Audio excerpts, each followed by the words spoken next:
Hi guys! Welcome po sa aking YouTube channel. Yes, it's me, Miss Icy again. Ayan, so before we are going to start my vlog, ayan, if newbie ka po sa aking channel, please to like and share and subscribe and do hit the notification bell para lagi kang updated sa aking channel. Ayan, so sa aking mga two recently uploads, ayan, so Fit to Try Shein haul. So ngayon part 3 na tayo.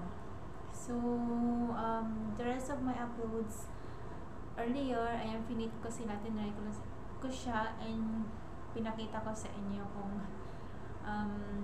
kung maganda ba yung items sa akin. I mean, kung bagay ko ba yung nabili kong items. Pinakita ko sa inyo. So now, hindi ko na siya ipapakita, but this is very, very pretty guys. Ayan, nakaka-sexy siya guys.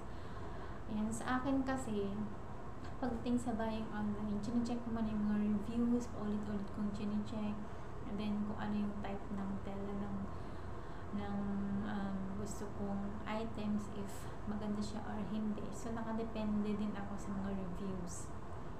So, yun. So, bago kayo mag-purchase sa online shopping, yan, check nyo mabuti yung mga reviews, and kung ano yung mga sinasabi nila. Ayan guys. So, yun, it's a small chika-chika lang din naman.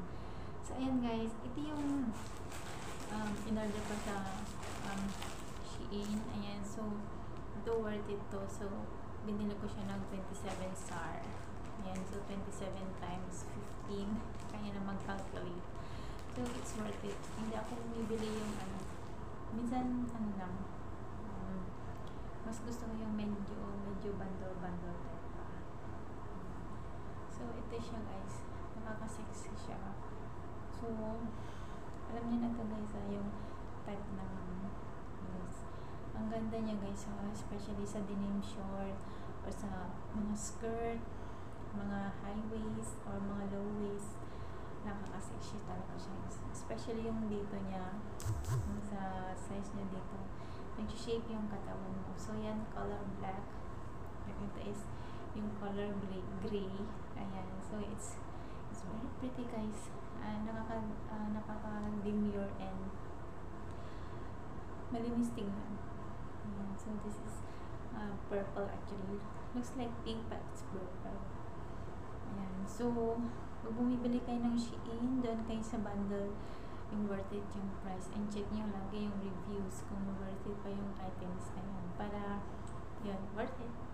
Ayan, thank you for watching. Bye!